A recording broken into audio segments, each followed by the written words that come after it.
Ce sujet est né d'un sentiment d'incompréhension. Une incompréhension qui tient d'abord à la notion même de droit fondamental, toute matière confondue. Le concept est flou, de même que son emploi dans le discours juridique. Parfois, la référence aux droits fondamentaux a une simple valeur rhétorique ou explicative. D'autres fois, elle détient une véritable valeur normative. Une incompréhension qui tient ensuite au rôle que jouent les droits fondamentaux en droit international privé. Tantôt, les droits fondamentaux protègent la cohésion de l'ordre interne, en s'opposant par exemple à la reconnaissance en France d'une répudiation. Tantôt, ils imposent la continuité des situations juridiques, en obligeant par exemple l'État à reconnaître une adoption prononcée à l'étranger entre un enfant et une mère célibataire. Or, ces difficultés sont aujourd'hui exacerbées par l'avènement du contrôle de proportionnalité. La proportionnalité bouleverse le raisonnement juridique et suscite de nouvelles interrogations en droit international privé. La proportionnalité est-elle une nouvelle méthode de réglementation?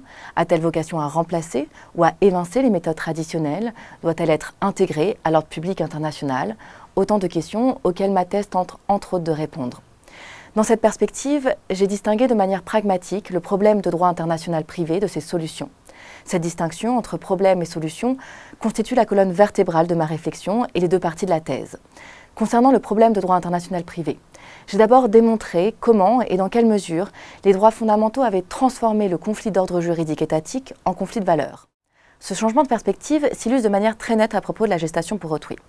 Sans les droits fondamentaux, la question de la reconnaissance du lien de filiation entre les parents d'intention et l'enfant se présente traditionnellement sous la forme d'un conflit entre le point de vue de l'ordre juridique français qui s'oppose à cette pratique et le point de vue de l'ordre juridique étranger qui l'autorise. Avec les droits fondamentaux, ce conflit est redéfini en conflit de valeurs. Principe d'indisponibilité du corps humain et sauvegarde de l'autorité de la loi française d'une part, contre intérêt supérieur de l'enfant et autonomie personnelle d'autre part. Concernant les solutions, j'ai ensuite démontré que la proportionnalité représente la pierre d'achoppement des relations des droits fondamentaux et du droit international privé. Contrairement à ce que soutient parfois la doctrine, la proportionnalité n'impose pas de méthode en droit international privé. Elle agit seulement sur le plan substantiel, sur le résultat auquel peut conduire la mise en œuvre de la règle de conflit de loi ou l'application de la norme étrangère.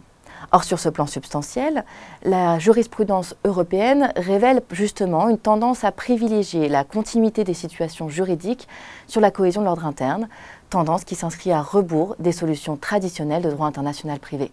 C'est pourquoi j'ai tenté en définitive de rationaliser l'emploi des droits fondamentaux dans les contentieux civils internationaux.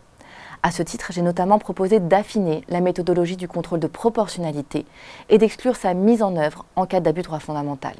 Je crois en définitive, et c'est ce sur quoi j'aimerais conclure, que la proportionnalité a pour mérite essentiel d'encadrer l'application contentieuse des droits fondamentaux et que cet encadrement pourrait permettre de renforcer la légitimité du juge.